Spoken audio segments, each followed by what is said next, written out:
Today, we're going to talk about respect. It's one of the most common words used in workplaces, yet very open to interpretation.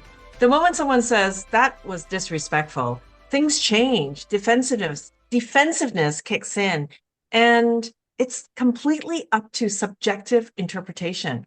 Intent gets argued, and a small moment suddenly carries a lot of weight. The reality is, respect isn't universal. It's shaped by our upbringing, culture, power dynamics, and our past experience. So, what feels reasonable to one person can feel dismissive or harmful to another, even when no offense was intended. So, in this episode, we're going to unpack how different people might interpret respect, how power and context change the rules, and why impact means more than intent. So, just a little warning, there might be some uncomfortable conversations, and it might even challenge you. You might disagree. But that's the point, right? So, is there a right or wrong when it comes to respect? Some of the topics we're going to cover: why respect is subjective and not absolute, how our upbringing and culture and hierarchy shape expectations of respect in workplace versus family, community, or social settings, and how lack of respect often masks unmet needs. I'm Cecilia Young. And I'm Barbara Clifford. So, welcome to our podcast today. So, this is an interesting topic, Barb. We have been exploring generational differences. We've been talking about misunderstandings in the workplace and how unexpressed needs, communication that is not expressed when the time is right, can lead to a lot of conflict and a lot of bottled frustration. And so that's why the topic of respect came up. So I want to ask you some of your thoughts on what respect means to you in the workplace. Well, this is the big question, right? Because it is, like you said, it's subjective. I know what I find respectful, but that's my interpretation, which can be completely different to yours. So, depending on where I'm working, it might be about respecting my time, respecting my boundaries, respecting my space, respecting the environment in terms of noise or smells or temperature. It can be a whole range of things of where I have standards, unspoken standards in my mind about what is the right thing to do within the workplace. And does that marry what you think? Does it actually match what it is that you think is okay? And it could be whether you, I don't know, leave a door open and expose things to people, whether you talk loudly on the phone, what's okay and what's not okay and it is open to interpretation, don't you think? Sure, sure. Well, that is why a lot of companies have employee handbooks. And when somebody joins an organization, they're asked to review the handbook.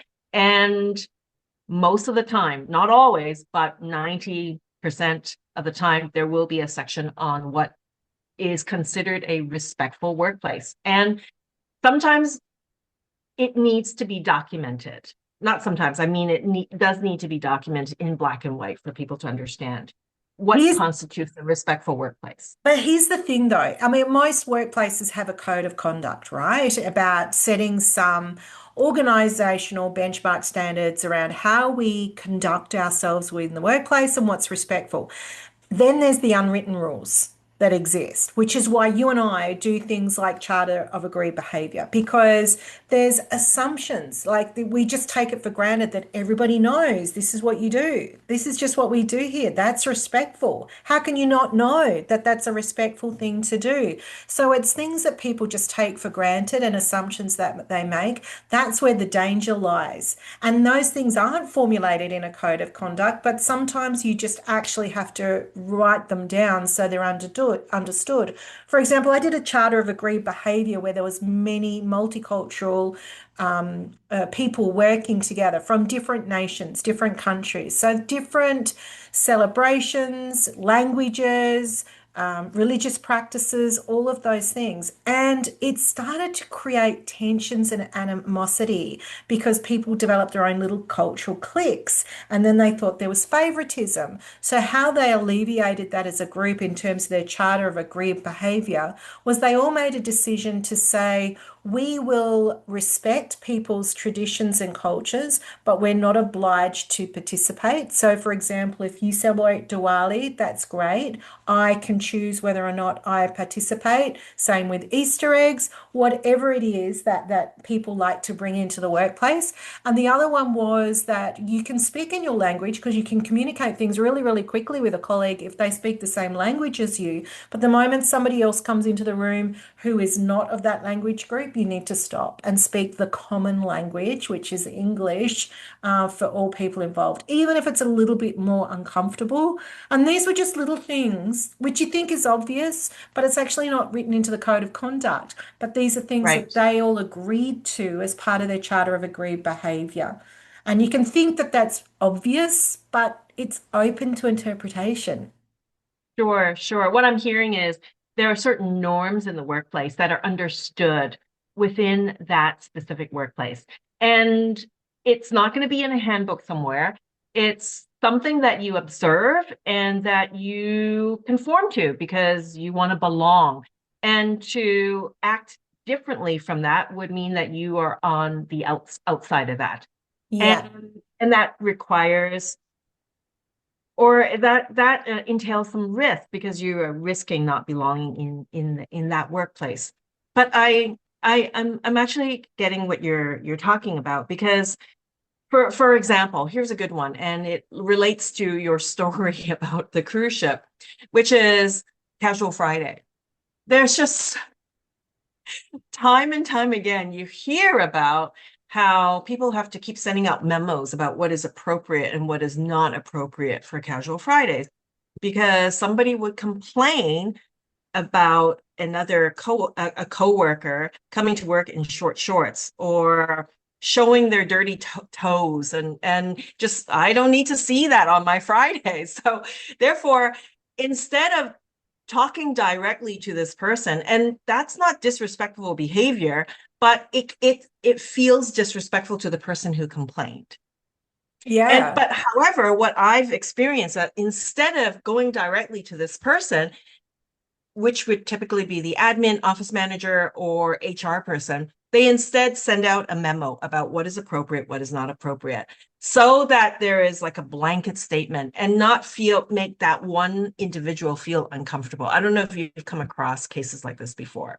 Um, I sometimes with clothing's a really interesting one, right? What you Yes. find, like Yes. for example, I've seen it if somebody's wearing a bra or not wearing a bra in the workplace. So if their boobs are jiggling around and they're clearly not wearing a bra, and I mean, who are we to say whether you should or shouldn't wear one? But some people have those kind of standards. One of the things that's really contentious, and I have a very strong opinion about it, but it's just me, is in our in the town that I live, the private school. For some reason, the girls in this school, this particular school, love to wear their winter skirts. And I'm talking when in this my place where I live, the temperature can get down to minus degrees. So it's cold. But these girls insist on wearing skirts that barely cover their butt cheeks. And sometimes when they would ride their bike to school, the bag would pull their skirt up over their butt, and they have to wear boy pants. I mean, what's the point of wearing a skirt? They would have to wear boy pants underneath their skirt to kind of protect their modesty. And they used to have to wear blazers to and from school. Some of the girls' blazers that they were wearing were longer than their skirts, so it looked like they had nothing on, just a jacket, because their skirts were so short. Now, for Mm. me, we wouldn't tolerate that level of clothing in the workplace. We would consider that unprofessional. And my issue is, shouldn't we be setting up these high school students to enter into the workforce and have an understanding about respectful clothing in the workplace? That wouldn't be tolerated in majority of the workplaces that people go into, that level of short skirt. And Mhm. then the whole debate goes, well, why can't I wear it? Why can't you avert your gaze? Why do you have to look? It Mm, becomes really contentious about the rights of women. And I consider myself a sure. feminist, but I also still consider that not appropriate. We were just talking before the podcast, and I want to know what you think about this, Cecilia, because you didn't unpack it. I was on a cruise ship with my sister, and there were these girls walking around with G-string bait. Because on a cruise ship, you just walk around in your bathers, right? You go into the restaurant, you go to the bar. These girls were walking around with G-strings on, and it was like literally just a bit of string between the bum crack. Sitting on the bar stools at the bar, and they're watching their cheeks spread on the stool as they're sitting on it. And part of me felt offended by this behavior and conduct. And my sister said to me, "Are you offended or are you jealous?" And I went, "Maybe I'm jealous. Maybe I'm jealous that I can't strut around wearing virtually nothing with absolute confidence like these girls. Am I actually offended or am I jealous?" What do you think about that, Cecilia? Do you What think about it's, your sister?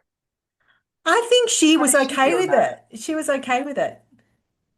Hmm. Okay, I'm gonna sound like a prude because I find that offensive. Well, I yeah, I I I kind of, I don't want to look at that. As I'm walking around the cruise ship, and I haven't been on a cruise yet, but I don't want to see that. yeah, I'm not sure. I'm not sure how I feel about it. I think I don't Mm, like it, but then mm, am I old-fashioned about modesty? right. And this is the other thing. What do we consider vulgar? Particularly in the workplace, and what is acceptable. Because, again, centuries ago, women were wearing bodices and knee-length bathers, and I remember when the bikini came out, and it was travesty about how vulgar it was.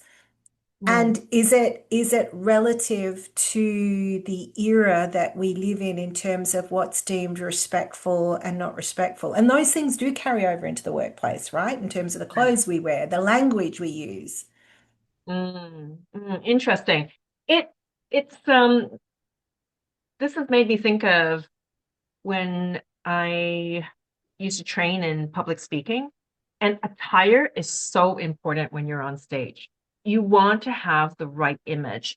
And because so much of what you communicate is through visual, so when you're on stage, 55% of how people perceive you is through your visual, your body language. So I would put a lot of emphasis on how you dress. And I would always say to women, never ever wear short skirts. And do you know the reason why? I guess when you sit down, you can see up the skirts. It's just because there's just too much skin and it's very distracting. That's all it is. It's just Mm, distracting. So if a man wore shorts, that would also be distracting. But a man would never wear shorts on mm, stage delivering yeah, a right. presentation. So it's not a matter of gender. It's just do not have visuals that are very distracting from the message. Now that's from a public speaking standpoint when you're on stage, but does that translate to the workplace as well? Because if you have cleavage showing, is that going to be distracting when we are in a business meeting? Is that just going to pull your attention away from the topic? For from a woman's perspective as well, it's just very distracting. Same with long dangly earrings. If they're making noise and they're very large and colorful, it's just going to distract me from listening to what you have to say. What if the you're covered up, but it doesn't leave Mm, much to the imagination? So what if I've got an amazing figure and my body is fully clothed, but you can see the shape of my body, or you can see the G-string that I'm wearing, or if I'm a man who's got incredibly tight pants on that leave little to the imagination. Um, sure. is that offensive?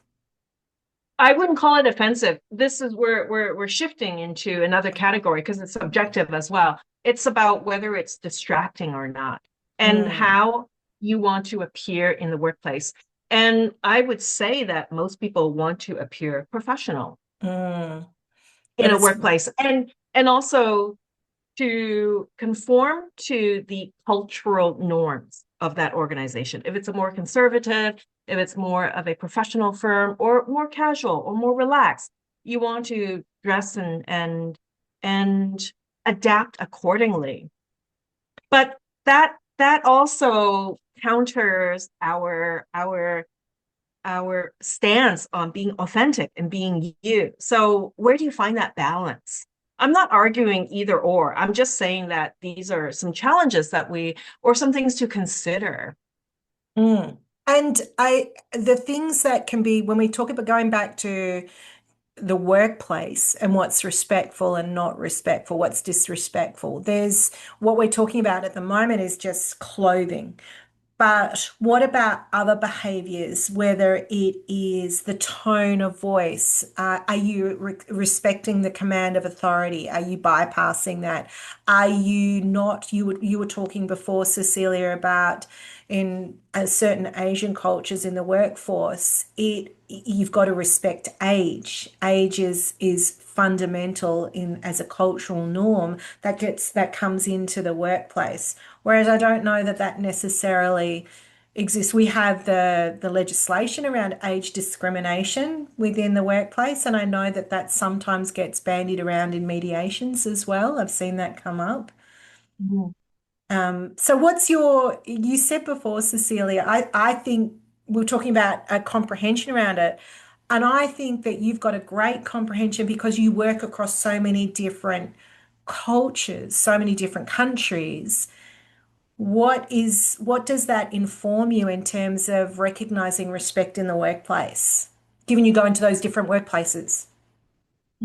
Yes. Well, in Asia, I was very lucky to have been exposed to many different cultures, and there are certain norms, and there's always a settling in period. So if you're new to a workplace, we want to be smart about how you want to show up and do you truly bring 100% of your authentic self?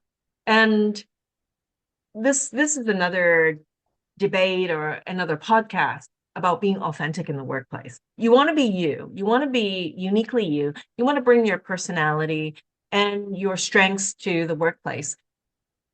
However, I believe in being smart about it. So you want to be smart, authentically.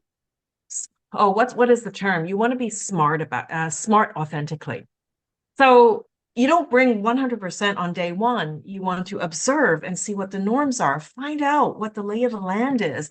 Find out how people dress, what time they step out for lunch, and learn about what are some of the norms in that specific workplace. And you don't have to conform, but you don't want to be so uniquely different and be radically different so that you stand out and that it and risk being seen as being disrespectful. I think a classic one, if we talk about cultural differences, in the Northern Territory, everybody tends to be very laid back. There's a culture, a common understanding and a common culture of everybody being very, very laid back. So when I deliver workshops and the workshop starts at 8:30, people walk in at 8:30 or 8:35, and they've quite often got a coffee in their hand because they were held up at the coffee shop grabbing their coffee before they got to the workshop. And so we really don't start normally until about 8:40 is when we actually get started because people are arriving at 8:30. Everywhere else around Australia, when I'm delivering a workshop, people will be there 15 minutes beforehand, ready to start at 8:30. And because this is a cultural workplace expectation about being on time and starting on time. So I think that's really interesting. And the other one that's really interesting, there's always been a thing in the territory where Fridays you finish work early.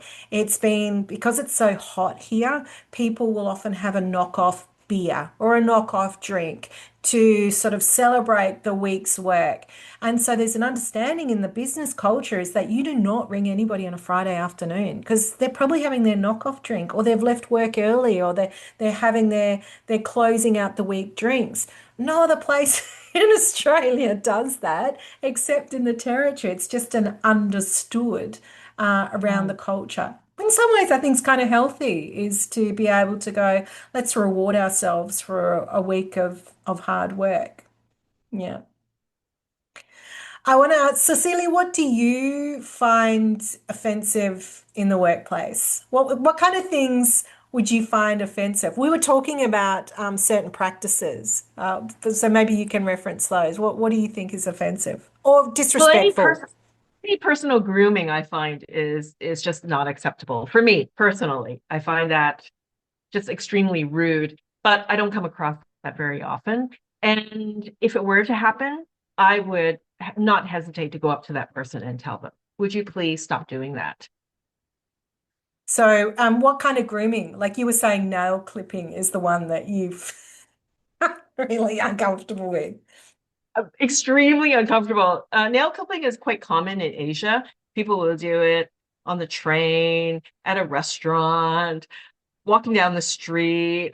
It's very common. And I don't feel like I have the right to go up to people, but I would certainly look over disapprovingly if I hear the clink of somebody clipping their nails.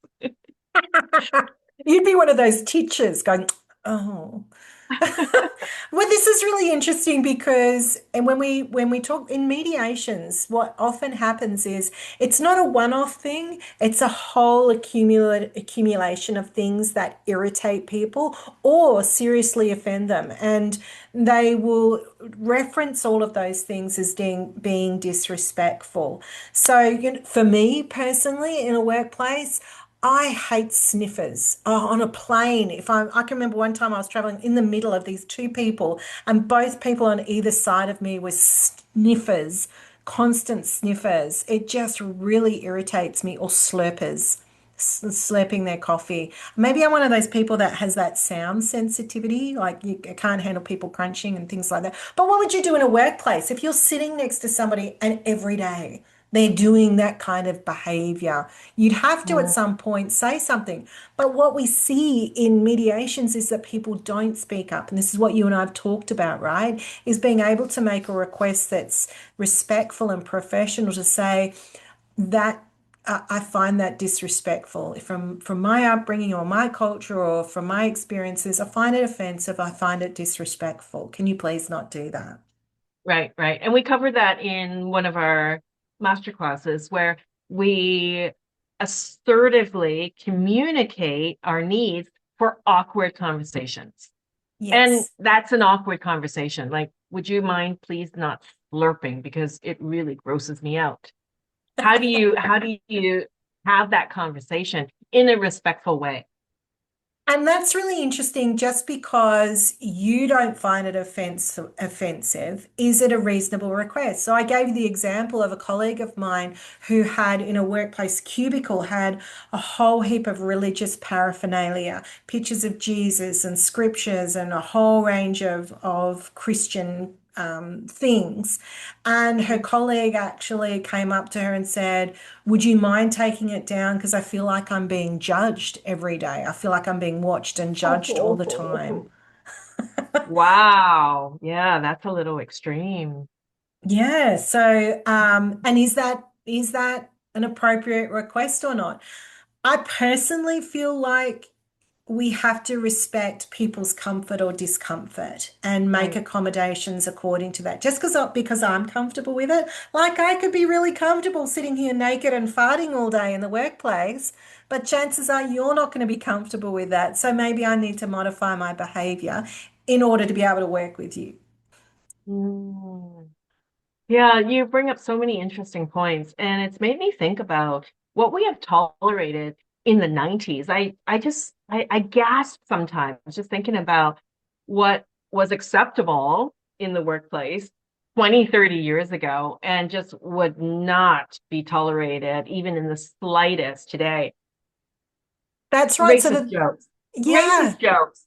very sexist comments and comments about the way you look and lingering very in an unattractive way, looking at somebody. So these are all things that we had to put up with. And it wasn't deemed as inappropriate or disrespectful behavior. And this is the thing, is what's really important today in terms of that workplace respect is that understanding the difference between intent and how something was received. So my intent could have been to be affectionate, to be funny, to be engaging, whatever it is, but how you receive it is a different situation altogether. So I did a whole mediation one time around a joke that didn't land. Now, this Right. person delivered the same joke to all sorts of different groups of people within the workplace, and there was lots of different groups of people, but they made this joke to a certain cultural group of people within the workplace, and that group of people said, why would you make that joke? We don't understand that joke. We feel like we're being targeted. We find it offensive. Yet that was not the intent of the person delivering the joke. Right. They were trying to be friendly and amicable because it's something they delivered to everybody. But it doesn't matter. It doesn't matter if my intent was not to be racist, not to be sexist. If I feel like that when you deliver it, then I've got to take it in. It's got to be considered and addressed, I think. There was a Right. Right. really there was a really interesting case in Australia where an actress of Aboriginal background, when she was working in Neighbours, a soap opera, very popular soap opera in Australia, and she after she left the workplace, she said how she didn't feel that the workplace was inclusive. She felt like there was casual racism in the workplace. And she made reference to one incident where people were very passive in their language that they had adopted, but it had offensive history. And people referred to her, the director of the soap opera, as being a slave driver. Now, she Mm. made criticism about her discomfort about that, given that she was a person of color and where that casual term came from. The person's Right. intent was to communicate that this person was a really hard taskmaster in terms of Mhm. what they were requesting, but it made this Aboriginal woman feel very uncomfortable within the Sure. workplace. Sure. Sure. I totally get it that there are certain words now that are just not appropriate. And perhaps we need to delete that from our vocabulary. They call these things, there's, what do they call it? Like it's like a passive, not passive aggressive, but it's an aggression, a casual aggression. And A it's when microaggression. microaggression, that's it. So there's this colloquial language that we use that can be offensive, disrespectful, degrading, but it's being commonized. And now, when we talk about generations and different genders, it's a whole new layer as well when we're Yes. particularly addressing a group of people. So we no longer, for example, in an audience, say, ladies and gentlemen, or hey guys, we have to be inclusive in saying, welcome everyone, for example, to modernize the inclusive language that we use so we don't Mhm. disrespect anybody Right. in those spaces. Right. Thank you for reminding me of that. That instead of saying good morning, ladies and gentlemen, we say good morning, everyone. That was my go-to for starting a presentation. And I would train people to start off with that because you don't have to think about it. Like saying good morning or good afternoon is so easy to just let it roll off your tongue. And we get nervous about the first sentence we're going to say. So you just made me think of that. I have to change the wording of that now. Instead say good morning, everyone. Good morning, everyone. Good afternoon, everyone. I have this habit of saying, hey guys, Yes. and it's really interesting around whether or not at the moment that's probably tolerated by a lot of people. But how should it be, and how long should it be? And so we can say, for example, oh, that's just because that's what they do in their country, or that's just, it's they're an old, they're a different generation. Does that mean that we tolerate those behaviors? Should we or should we not tolerate some of those behaviors in the workplace? Are they respectful or not? Well, for me, I sometimes fumble and sometimes I say the wrong things. I would really appreciate it if somebody brought it to my attention. Yes. That is one way for me to learn. And if it wasn't brought up, I'm not aware of it, I cannot grow. Whether I change the next time I speak, that's my choice. But I would like to know if I was in the wrong. So I am so appreciative of the times that somebody just nudged me and said, "Hey, that wasn't the right thing to say." And even something like master bedroom.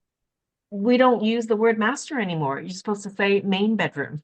Oh, oh, that's Yes, a really interesting one. I've never thought about that. yes. So one time I said master bedroom and the real estate person said, "Oh, we don't use that term anymore. We say main." I said, "Oh, gotcha. Okay." And I was so glad that they nudged me and mentioned that. Otherwise, I would never have known.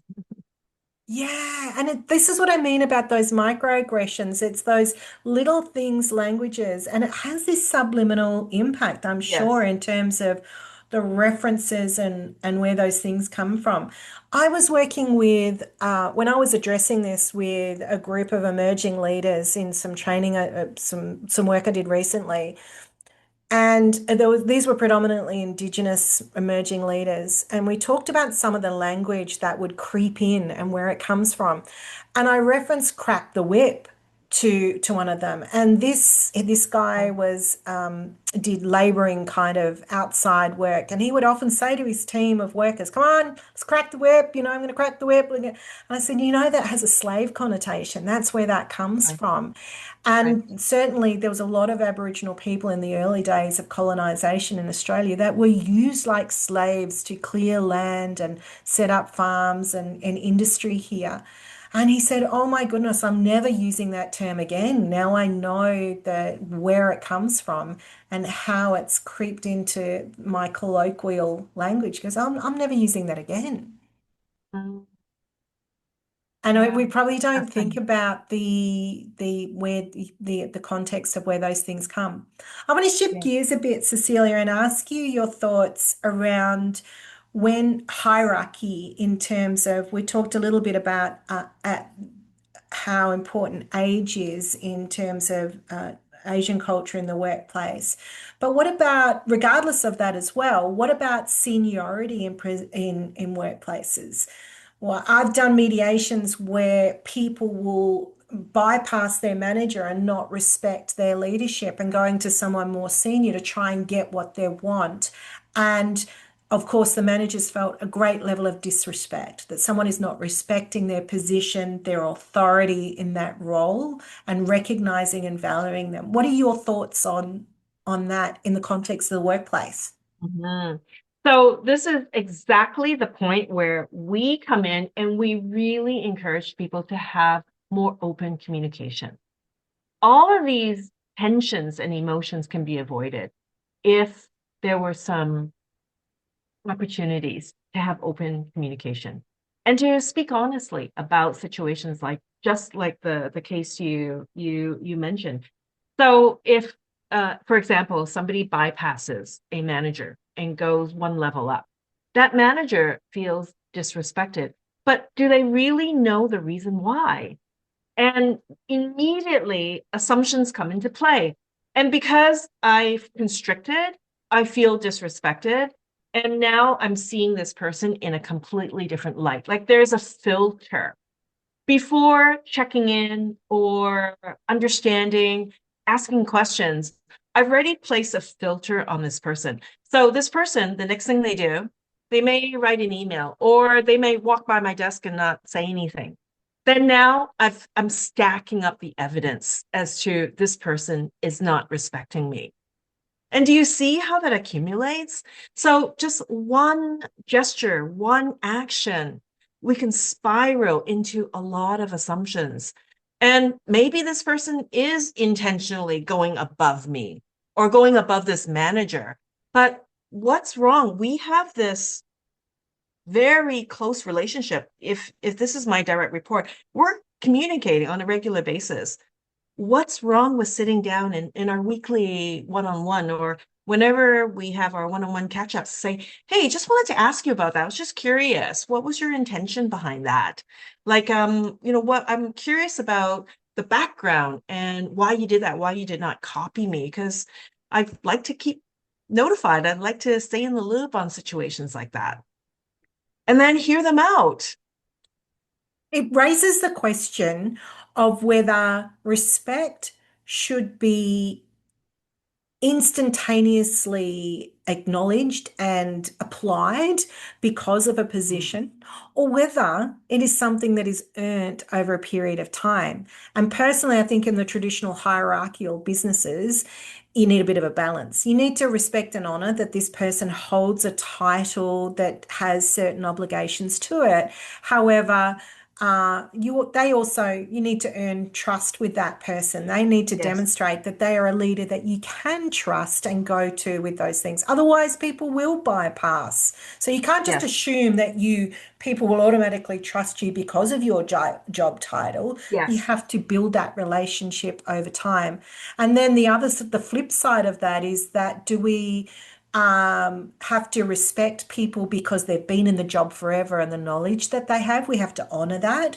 By the same token, do we also respect that just because someone is young or new, that mhm, it doesn't mean that they don't know anything? They bring with them a new technology, new understanding, new insight, a different perspective. Can we honor and respect that too, rather than dismissing it? When we talk about generational yes, differences, this is where that comes into play. yes. Absolutely. And what I see happen, not frequently, but it does happen from time to time, and as a source of this type of conflict, is when I do not respect somebody because I know more than they do. I actually do know more. I'm more skilled in this area. So that causes me to disrespect their position. However, this is also about communication. What if you had a frank communication about it? Put it Because all, if somebody is more skilled in an area than I am, and I'm trying to hide it, it's going to be difficult. It's going to be awkward. And yeah. instead, let's bring it to the table. Say, hey, Barb, I know you're actually really good at this. And I am your manager, but you are better than me at this particular skill. I would love it if you can bring that more to our projects. And also, if we can have some open discussions about that. Because I feel like I can learn from you, but there are also some things you can learn from me. I have this many years of experience. Like I also am skilled in these areas. So it's having that courage to bring up, and these are awkward conversations, aren't they? And I also wonder if a little bit of ego comes into that as well. Letting go of your ownership over that knowledge and letting go of the ego that's attached to that, to be able to embrace somebody else and their thoughts and ideas on something.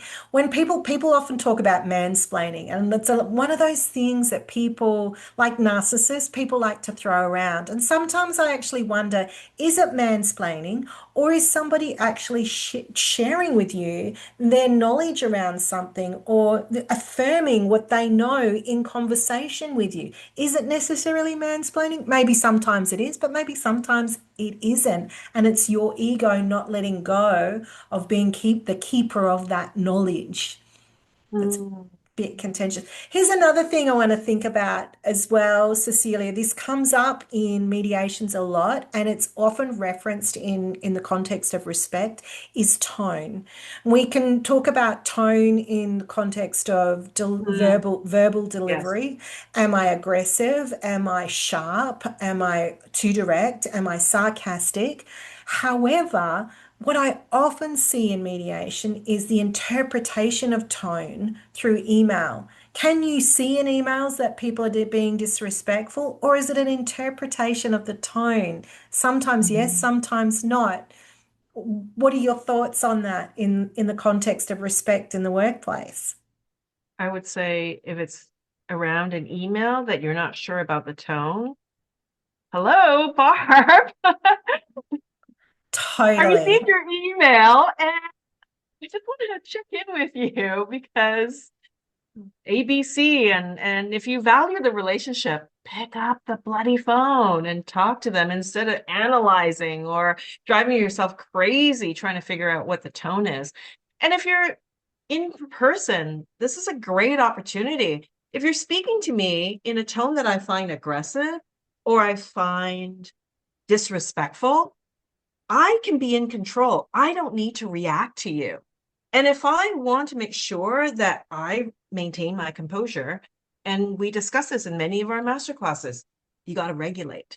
Mm. You must stay in control. So, a really good one is to pause,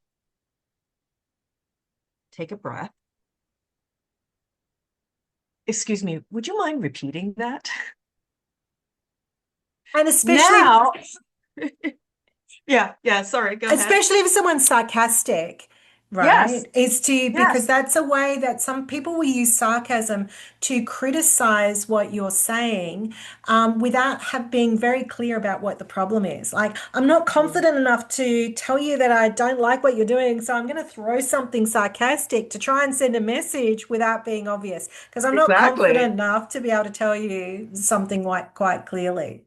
Exactly. But what I'm doing is I'm telling you, I see you, and I'm not going to be bait. I'm actually going, all right, okay, is this where we're going? Is this what you Please tell me meant? again. Yeah, Yeah. please. I'll just say, excuse me, would you mind repeating that? And if they are really intent on being disrespectful, they will repeat it. And then I can say, whoa, Sorry, did you really? would you mind repeating your eye roll for me? I want to be clear that that's what I saw just then. What are you saying? What are you communicating right now? What is it that you're communicating? And there's a pretty good chance that the person may reel back and say, "Oh, I didn't mean that," or they'll say something else, or they'll recover. And just remember, you can be in control. The the reason why people say things that are insulting or they try to catch you off guard is they just want to have some kind of power struggle with you. And if you respond accordingly, then they will feel that extra power and you're letting them be in the position of control.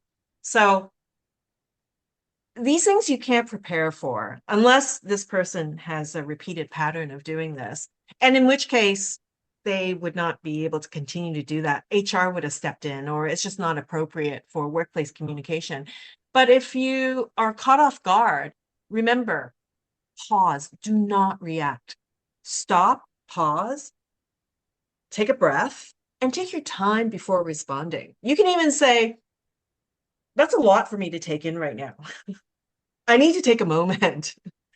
And you can come back to that conversation. So I can Mm. say, Cecilia, you know, when we were talking yesterday and you made a joke about my grey hair, I actually felt a little disrespected in front of the group of the staff. I know your intention was to be funny. It put me off guard. So we can come back later on. We don't have to Yes. have the smart, clever answers in the Yes. moment. We can Yes. revisit those conversations afterwards as well. I think one of the things that I have seen again in the mediation and a weakness in some leadership is when the leaders say to somebody, you need to toughen up. For me, that's a red flag. And it's a potential conflict that a leader is missing. If somebody is coming to you and you want to go, toughen up. That's not empowering them. It's not a psychological safe place, and it's not equipping them with skills to be able to speak their truth around Right. what makes them feel safe and comfortable in the workplace. Now, maybe some of it is going to be unreasonable, but how do you address that and have an open conversation and find some compromises to work around that? Mm. And that's where mediation can come in as well. Like if managers are trained at the most basic level on mediation, they can avoid so many workplace conflicts. If just in that moment, let's have a quick huddle, let's have a quick conversation around this. You get to share your piece, you get to share your piece. What's your agreement for working together more in a more civil way in the future? Just that, so simple. It can take 20 minutes and then off they go because they have agreed with each other on what they considered civil and respectful. You're not imposing what you think should be the standard. A lot of times coworkers, they want to come to you to be the judge or to determine who is wrong and who is right, who is wrong, and what should be their action steps. What is also really interesting in the workplace is you and I might find something funny, amusing. We might be very comfortable with it. However, just because we're comfortable with that doesn't mean that somebody else is going to be comfortable with that. And so we have to be respectful of that in the workplace. So privately, we could be comfortable with, I don't know, dirty jokes, swearing, and neither of us are offended by that. But it's reasonable to understand that this other person might not be comfortable with that kind of humor or that kind of language in the workplace. I mean, classic one in Australia, what's become very colloquial, I find it offensive, I feel uncomfortable, is where particularly blokey blokes in Australia will greet each other with, "How you going?" And that C word. I'm not going to say it, but it's become a colloquial greeting and a term of endearment. Now, I can't imagine that being in the workplace, but yet maybe it is, maybe it does get dragged in. And this is the thing, right? What is our upbringing? What is our culture? What are those things that get dragged and pulled into the workplace that then create these tensions? We're comfortable with it in these kind of environments outside, but now we're dragging it into the workplace and it's creating tensions. I don't know what that C word is, and maybe you can tell me another time. I'm actually not that interested to know. It doesn't sound You'll know it when I tell you. And any okay. All listeners, right. people, you that's listening to the podcast right now, you're going, I know what that C word is. Okay. So Well, we, I think we covered a lot, and I believe that ultimately being curious, we come back to curiosity and just being open-minded. And that could be another podcast as well. I'm working with another client right now on mindset. Like, are we really open-minded? Are we truly open-minded? Like, I like to think I am, and for the most part, I am. But there are some areas that I'm not very open-minded. I recognize that I immediately go, no, I shut that down. So, that's something for me to learn as well. Am I truly open-minded? So we want to be open-minded.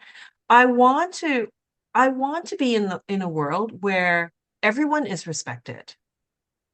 There's inclusivity in the workplace. And I want to be a part of that movement, not excluding, right? So how do I behave? What what or do I this do day to day? But that is contentious in itself. So when I talk about this in training, right, in terms of discrimination and what are the laws, particularly in Australia, around discrimination, and we'll go through all the different things where you can't discriminate. For example, a woman being able to breastfeed at work or being pregnant, criminal history, all sorts of different things, and religion. And people go, that's really obvious. We can't discriminate against people based on their religion.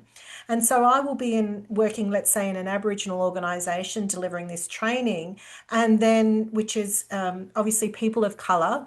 And then I'll say to them, okay, so the KKK is a religion. Is it okay if for me to work here and be part of that religion? And the room just goes, oh, Mm. I hadn't considered that. And what's really interesting around those embracing things, Cecilia, there's a limit to what we can tolerate and embrace in terms of being open-minded and inclusive. We saw that with COVID. People that were friends, people that were colleagues, suddenly divided about what they would tolerate or not tolerate about getting vaccinated, and Yes. such strong Yeah. beliefs and opinions about what was the right and respectful thing to do in that workplace. Mm. I remember that. That was painful.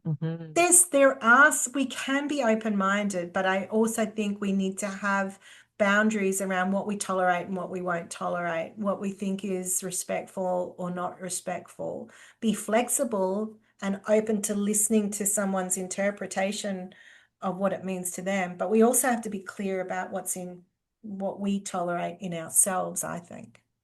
Absolutely. I totally agree with you. So what you're saying is I can be open-minded. I don't have to embrace another person's values or Yes. opinions, but I want to be open to listen and to understand, just to find out, be curious. I don't have to take on the same opinions. And there are definitely ways around this, which is tell me more. Mm. I never thought of it that way before. I never considered your point of view before. And the way I never looked at it from that standpoint before. You don't have to agree, but at least I'm showing that I'm open. I'm open to learning.